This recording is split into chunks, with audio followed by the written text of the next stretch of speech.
마태복음 4장 5절에서 7절까지.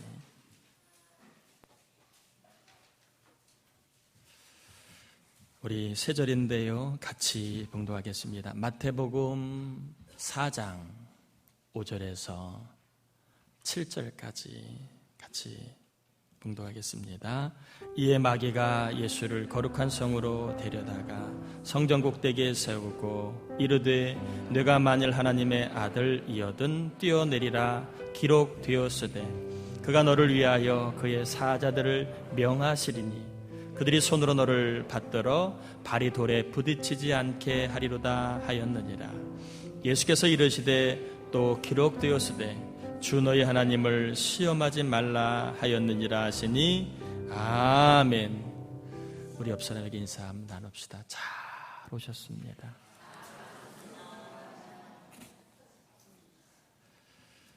지난주에는 마귀가 예수님을 시험하는데 육신적인 그러한 문제만 갖고 그 문제를 해결하는 것이 인생의 전부인 것처럼 마귀가 예수님을 시험할 때 사람이 사는 것은 떡으로만 사는 것, 즉 육신의 양식으로만 사는 것이 아니라 사람은 영적인 존재이기 때문에 영의 양식인 하나님의 말씀을 먹으면 살 수 있다는 말씀을 드렸습니다.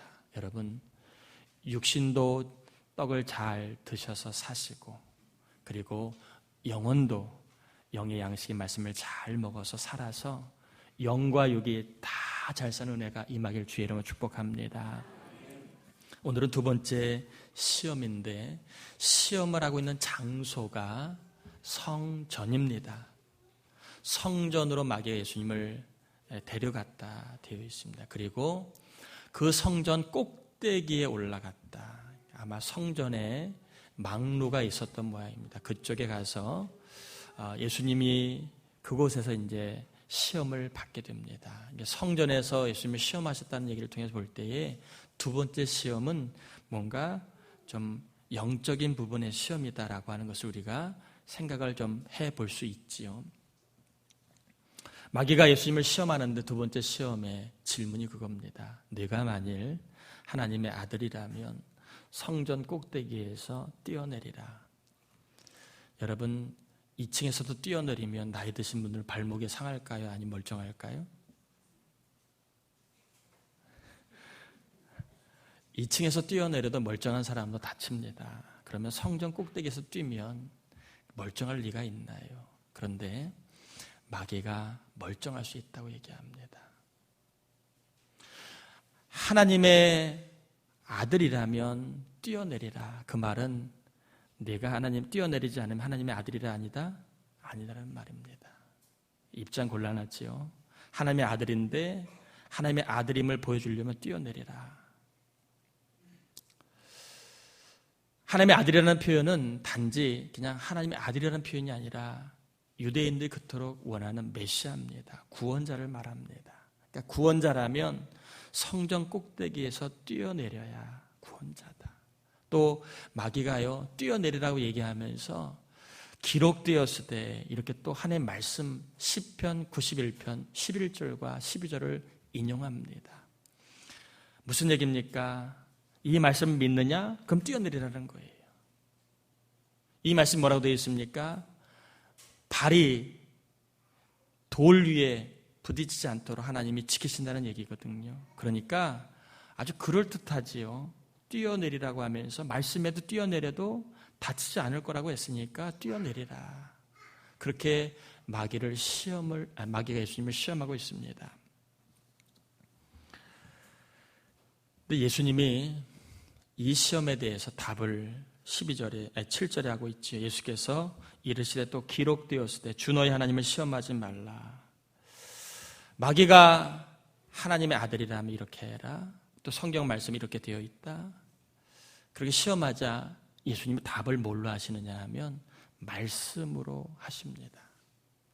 마귀는 시편 91편의 말씀을 가지고 시험하는데 예수님은 신명기 6장에 있는 말씀으로 그 시험에 대한 답을 하십니다. 주 너희 하나님을 시험하지 말라. 거기에는 목적어가 생략되어 있습니다. 주 너의 하나님의 성품과 능력을 시험하지 말라, 이런 뜻입니다. 예수님의 답 속에는 두 가지의 아주 중요한 답이 숨겨 있는데, 첫 번째는 내가 이 세상의 주인으로 고백하는 분은 내가 아니라 하나님이라는 겁니다. 주 너의 하나님이라는 표현을 통해서 예수님 답하려고 하는 첫 번째 답은 뭐냐 하면, 내가 믿고 따를 사람은 네가 아니라 누구라고요? 이 세상의 주인 되신 하나님 한 분이라, 한 분뿐이다라고 하는 고백이 거기에 담겨 있는 겁니다.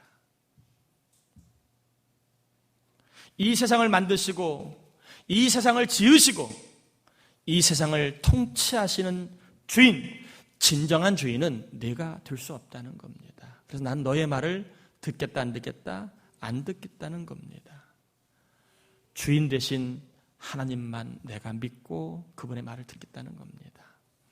또 하나 예수님의 답 속에는 뭐가 있느냐 하면, 구원자의 사명은 성전에서 뛰어내리는 게 아니라는 겁니다. 성전에서 뛰어내려서 사람들이 환호할지는 모르지만 그건 구원자가 할 일이 아니라는 겁니다. 구원자가 할 일은 뛰어내리는 일을 하는 것이 아니라 사람들의 죄를 대신하여 십자가 달려 죽어야 하는 것이 구원자의 뭐라고요? 사명이라고 하는 것을 말씀하고 있는 겁니다. 이 말 속에, 이 예수님의 답 속에 두 가지의 중요한 그러한 의미가 담겨 있는 겁니다. 이 세상의 주인은 네가 아니라 하나님이시다. 또 구원자의 사명은 사람들에게 환호받는 일을 하는 것이 아니라 사람들을 위해서 내가 대신 죽는 것이다. 마귀의 두 번째 시험은 한마디로 이야기하면 사명 없이 살라는 겁니다. 뭐 이렇게 피곤하게 사명 갖고 사냐는 거예요. 시간도 없는데 무슨 사명? 형편도 안 되는데 지금같이 어려운 시절에 무슨 사명이냐는 겁니다. 바쁜데, 일하기도 바쁜데, 놀기도 바쁜데, 친구 만나기도 바쁜데 무슨 사명이냐는 겁니다. 또 아직 나는 믿음이 그렇게 좋지 않아서 사명 아직 난 모르겠어요. 난 정말 중요한 일이 있거든요. 중요한 일이 있으니까 사명은 내가 무시해도 괜찮아. 더 나아가 마귀는요, 사명 없이 살아 하나님 보호해 주실 거야. 하나님은 사랑이 많거든. 이렇게 말하고 있습니다. 말은 그렇듯합니다. 사명 없이 살아도 하나님 너를 보호해 주셔. 이 험악한 세상에 사명 없이 살아도 하나님 너를 보호해 주셔. 사명 없이 살아도 너는 좋은 그리스도인이라고 말을 들을 수 있어. 사명 없이 살아도 사람들이 너를 괜찮은 사람이라고 말할 거야. 피곤하게, 힘들게, 귀찮게 사명 갖고 살아. 사명 없이도 얼마든지 살 수 있어. 이 얘기를 하고 있는 겁니다. 여러분, 성경을 보면 하나님을 만나는 사람에게 하나님이 사명을 주셨습니다. 다른 말로 이야기하면 하나님은 우리에게 사명을 주시는 분이다, 이렇게 말할 수 있습니다. 사도 바울이요 이렇게 고백을 합니다. 사도행전 20장 24절에 내가 달려갈 길과 주 예수께 받은 사명. 내가 주님을 만나고 보니까 주님 나에게 사명을 주셨다는 거예요. 고린도 전서 9장 17절에도 나는 사명을 받았다. 하나님은 믿는 자에게 사명을 주시는 분이다, 이렇게 말할 수 있습니다. 여러분, 사명은 시대마다 다양합니다. 또한 사람의 그릇마다 사명은 다양합니다. 똑같지 않아요. 다양합니다. 어떤 분은 복을 받아 나누고 섬기며 살라고 하는 사명을 받는 분이 있습니다. 그래서 나누고 섬긴 것을 좋아합니다. 저렇게 하면 살까 싶을 정도로 나누고 섬기는 분이 있어요. 어떤 분은 전도와 선교의 사명이 있습니다. 참 대단하신 분이 있습니다. 혼자서도 계속합니다. 어떤 분은 성전을 짓는 사명이 있는 분도 있습니다. 다른 사람은 마음 두지 않는데 나는 교회 성전을 짓고 싶어. 난 몸된 교회를 잘 세우고 싶어. 사명이 있는 사람. 또 하나님은 시기에 따라 사명을 주시는데 다양한 사명을 주십니다. 저는 우리 교회에도 성전을 짓는 사명을 하나님이 주시길 바랍니다. 그래서 그 사명을 받은 자가 나오길 바랍니다. 또한 목회자가 마음껏 목회하도록 물질로 기도로 돕는 사명을 갖고 있는 사람이 있습니다. 목사님 어려운 사람 좀 도와주세요. 목사님 선교하는 좀 쓰세요. 목사님 어려운 교회 목사님 좀 도와주세요. 이런 것을 사명으로 알고 물질로 돕는 자가 시대마다 있습니다. 시기마다 있습니다. 저는 우리 교회에도 그런 사명자가 좀 많이 나왔으면 좋겠습니다. 목사님 어려운 사람 좀 도와주세요. 어려운 교회 좀 도와주세요. 선교하는 좀 쓰세요. 좀 그러한 사명을 받은 자가 나왔으면 좋겠습니다. 그러나 이것은 다 사람마다 시기마다 다른 겁니다. 다양합니다. 그러나 시기가 달라도 사람에게 공통적으로 주어지는 사명이 있는데 그게 뭐냐 하면 따라합시다. 하나님을 보여주는 사명이다. 이것은요, 누구에게나 다 주신 사명입니다. 미국 그리스도인에게도, 한국 그리스도인에게도, 믿음 좋은 장로님에게도, 이제 막 교회를 나온 새신자에게도 하나님이 주신 사명이 뭐냐 하면 하나님을 보여주는 사명을 주셨다는 겁니다. 예수를 믿는 사람이라면 공이 다 갖게 되는 사명입니다. 나를 통해 하나님을 보여주어야 합니다. 이것은 누구도 피해갈 수 있는 사명 걷는 게 아닙니다. 나는 믿음이 없는데요. 나는 그럴 만한 그러지 않는데 그렇지 않습니다. 다 누구에게나 주신 사명입니다. 너를 통해 나를 보여주어라. 여러분, 이 사명이 있음을 다시 한번 깨닫고 발견하길 축복합니다. 여러분을 통해서 하나님이 보여지는 사명을 하나님이 우리에겐 다 주셨다는 겁니다. 교회에도 그러기에 사명이 있는데 우리 교회가 사명이 있다면 우리 교회가 하나님을 자꾸 보여주어야 합니다. 우리 부천 동산교회를 보면 하나님이 안 보여. 교인들, 사람들만 보여. 그러면 안 된다는 거예요. 저 교회를 보면 하나님이 계신 것 같아. 이래야 됩니다. 저 교회를 보면 하나님이 정말 살아계신 것 같아. 그러한 말을 들어야 사명을 감당하고 있는 교회라는 겁니다. 모이기는 모이는데 뭘 하는지 몰라. 하나님이 안 보여. 사람만 보여. 목사만 보여. 그렇다면 곤란하다는 겁니다. 그래서 우리 교회는 예배를 통해서 선교와 구제를 통해 그리고 전도와 봉사를 통해서 세상에 하나님을 보여주는 사명을 감당해야 될 줄 믿습니다. 이것은 해도 되고 안 해도 되고 그 문제가 아니에요. 그건 다 주신 사명입니다. 그러므로 부모로서도 사명이 다 있다는 겁니다. 여러분을 통해 자식이 누구를 봐야 돼요? 하나님을 볼 수 있게 해주라는 겁니다. 나 우리 아버지 같으면 교회 안 다녀. 나 우리 엄마 같으면 차라리 다른 종교 믿는다. 다른 종교 믿어. 그러면 곤란하다는 겁니다. 우리 아버지가 교회 다니는 거 봐서 정말 하나님이 보이네. 그래야 된다는 겁니다.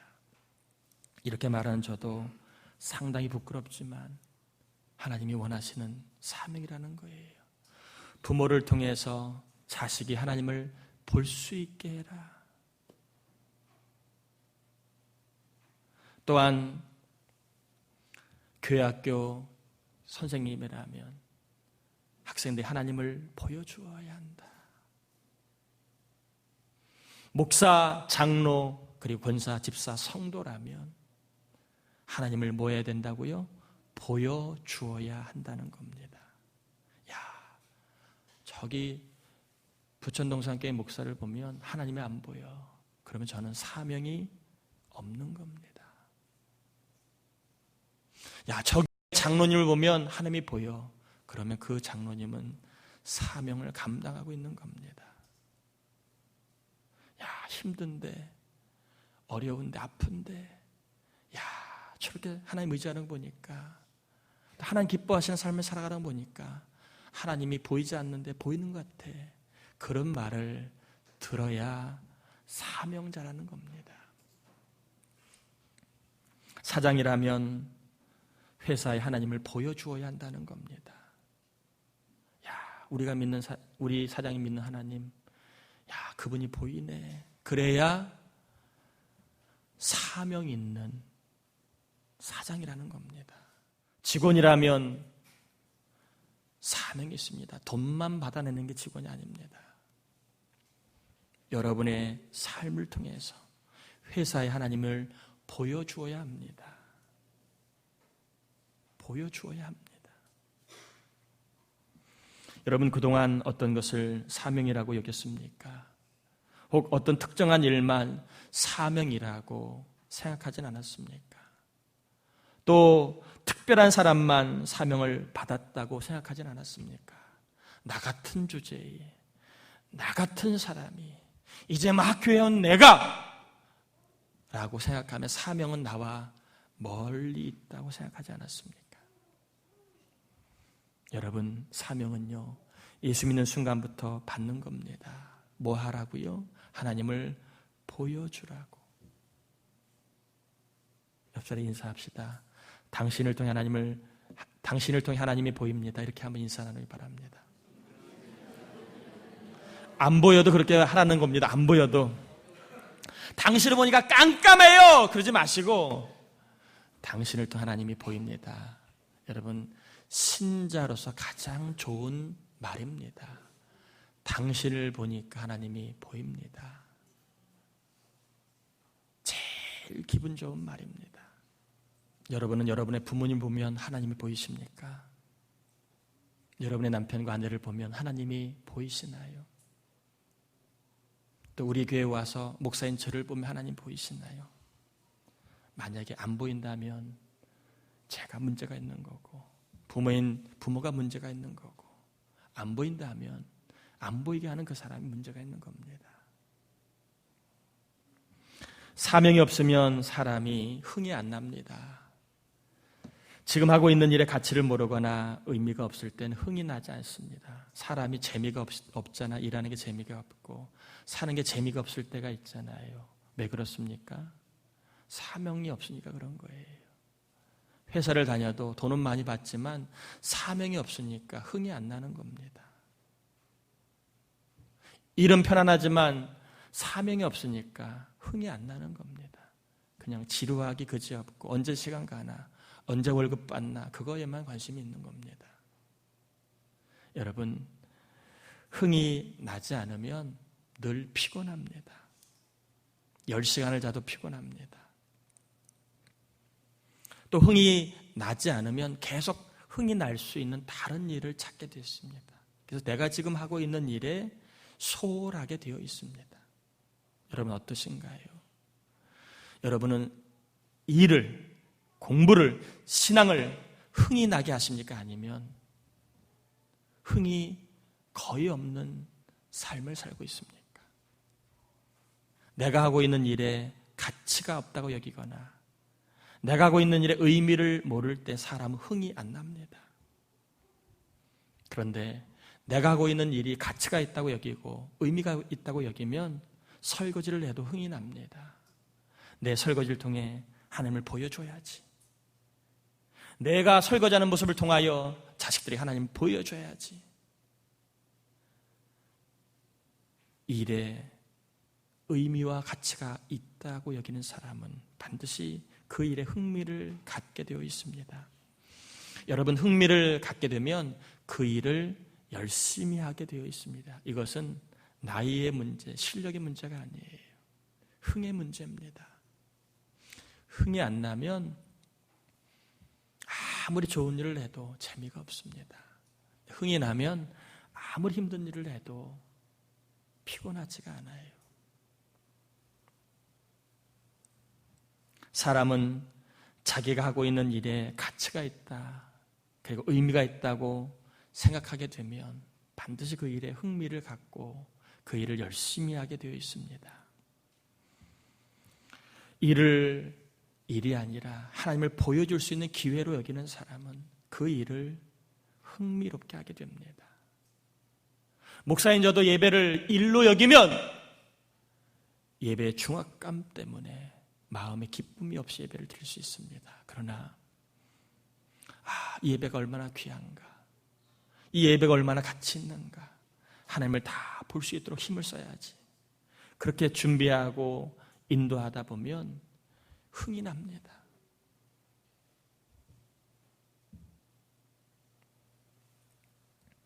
여러분 지금 하고 있는 일, 지금 드리고 있는 예배에 흥미를 느끼고 있습니까? 아니면 졸음이 몰려오고 딴짓을 하고 있습니까? 여러분 어떠신가요?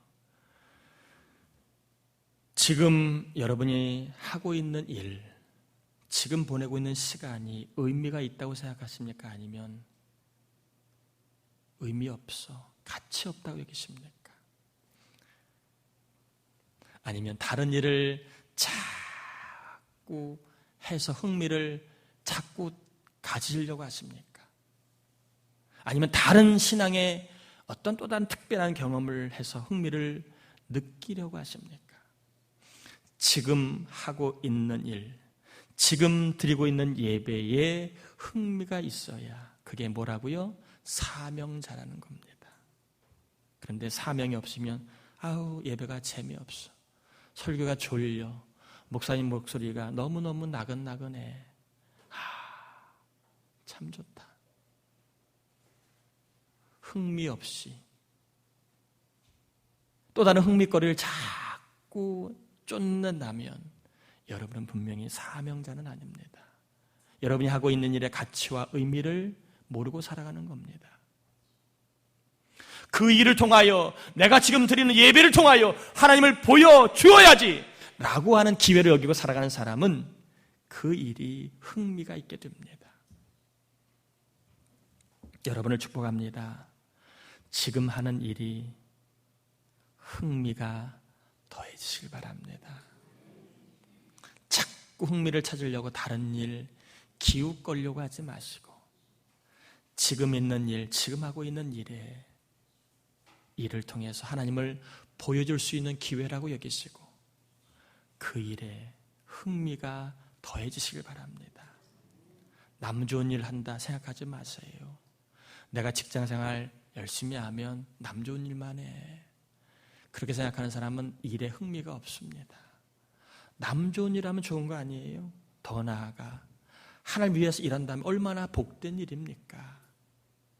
여러분 어떤 일이라도 남 좋은 일이라고 생각하지 마시고 결국엔 하나님을 좋게 하는 일이라고 여기시면 어떤 일이라도 그 일에 흥미가 더해질 줄 믿습니다. 사명 때문에 신앙생활도 좀 흥이 있기를 바랍니다. 졸려, 재미없어, 그러지 마시고 하나님을 보여줄 수 있는 기회로 삼고 여러분 한번 신앙생활 해보시면 찬양도 흥미가 있고요, 밥을 먹어도 흥미가 있고 놀아도 흥미가 있고요, 그리고 예배를 드려도 흥미가 있을 줄 믿습니다. 하나님은 사명자에게 능력을 주시고 복을 주시고 간증거리를 주실 줄 믿습니다. 저는 이 시간에 여러분의 결론 삼아 얘기합니다. 그러면 하나님을 보여주기 위해서 우리가 좀 어떻게 하면 좋을까? 3가지만 좀 간단히 소개합니다. 자, 하나님을 보여주는 게 우리의 사명이라고 말씀드렸습니다. 여러분 일을 통해 하나님을 보여주십시오. 여러분 삶을 통해 하나님을 보여주십시오. 우리 교회는 교회를 통해 하나님을 세상에 보여줘야 합니다. 이런 사명을 다 주셨다는 겁니다. 그러면 어떻게 해야 하나님을 보여줄 수 있을까? 첫 번째 따라해 볼까요? 복음을 소개함으로. 우리가 세상에 하나님을 보여주는 방법은 첫 번째 복음입니다. 복음을 통해서 우리는 세상에 하나님을 보여주어야 합니다. 예수님이 구원자입니다. 예수 믿고 구원받으세요. 예수 믿고 구원받아 천국에 영생 얻으세요 라고 하는 복음을 소개해 주는 것이 세상에 사람들에게 하나님을 보여주는 것입니다. 여러분이 믿고 있는 복음을 여러분의 것으로만 그냥 안에서 그렇게 머물러 있게 하지 마시고 예수 믿고 구원받길 바랍니다. 여기에 조금 센스 있게 말을 하면 당신 같은 좋은 사람 예수 믿고 구원받길 바랍니다. 그렇게 하면 훨씬 좋습니다. 물론 죄인이지만 듣는 사람을 인정해주며 꼭 구원받길 바랍니다 하면 듣는 사람이 한 번쯤 더 생각합니다. 그냥 예수 믿고 구원받으세요 이렇게 얘기해도 좋지만 제가 보기에 당신 같은 사람 정말 꼭 구원받아야 합니다. 그렇게 얘기해주면 훨씬 더 진정성 있게 복음을 소개할 수 있습니다. 자, 1초 정도 한번 해봅시다. 시작. 1초 정도 예수 믿으세요입니다. 자, 3초 정도 시작. 자, 5초 정도 시작. 천국에서 영생 얻으세요. 다시 한번 1초 정도 시작. 예수 믿으세요. 3초 정도 시작. 예수 믿고 구원받으세요. 5초 정도 시작. 예수 믿고 구원받아 천국에서. 그러지 마시고 여러분, 우리는 하나님을 보여주어야 할 사명이 있습니다. 뭘로 보여줄 거예요? 복음을 소개함으로 보여주어야 할 사명이 있습니다. 두 번째, 따라합시다. 예배를 소개해 주어야 한다. 여러분의 힘으로 잘 안 되잖아요. 교회 한 번만 모시고 오세요. 그럼 제가 어떻게든지 간에 하나님을 보여주도록 노력할게요. 여러분, 예배를 좀 소개해 주십시오. 교회 나오라고 그러면 거부 반응이 심해요. 그렇게 하지 마시고 나랑 예배 한번 드려보자. 청년들 같으면 우리 교회 청년부 모임 한번 나와봐라. 이렇게 한번 소개해 주는 겁니다. 예배를 소개해 주는 겁니다. 예배를 소개해 주는 것이 하나님을 보여주는 좋은 통로입니다. 여러분, 하나님을 보이고 싶다면 예배의 자리로 좀 소개해 주십시오. 자, 우리 교회 예배가 몇 번 있나요? 예배가 몇 번 있어요? 주일날 예배 몇 번 있어요? 나 11시에 바쁜데 그러면 뭐라고 해야 돼? 다음번에 오자 그러면 안 되고 그럼 7시에 와 그러면 됩니다. 자, 7시에도 아침에 못 있나 그러면 자고 밥 먹고 1시 반에 와. 그래서 일주일에 주일날 예배가 3번 있는 거예요. 7시 예배, 11시 예배, 오후 1시 반 예배. 나 주일날 출근해야 돼 그러면 또 있잖아요. 수요일날 놀잖아. 수요일날 7시 반에 와. 수요일날 또 일하는 사람은 금요일날 요즘에 불타는 금요일이라며 교회 가서 한번 한번 타보자. 금요일 기도에 9시 있잖아요. 여러분, 예배를 좀 소개해 주십시오. 교회를 소개하지 마시고 예배를 소개해 주시길 바랍니다. 우리 예배 한번 같이 드려보자. 아들아, 딸아, 여보, 예배 한번 같이 드려보자. 당신 좋아하는 시간 많아. 거기에 맞출게. 이렇게 한번 예배를 소개해 줄 수 있기를 바랍니다. 예배를 통하여 하나님을 보여주는 사명을 꼭 감당하시길 바랍니다. 이제 마지막입니다. 따라합시다. 사랑해야 한다. 사랑해야 한다. 여러분, 하나님은 사랑이십니다. 사랑 있는 곳 하나님의 임재가 있습니다. 하나님을 보여주려면 우리가 사랑해야 합니다. 우리가 사랑하면 세상 하나님을 보게 됩니다. 반대로 우리가 사랑하지 않으면 사람은 하나님을 보지 못합니다. 부부끼리 사랑해야 자식이 하나님을 보게 됩니다. 매일 지지고 볶고 싸우면 자식은 누구를 못 봐요? 하나님을 볼까요? 못 볼까요? 못 봐요. 아무리 안경 좋은 거 써도 안 보여요. 부부간에 사랑하면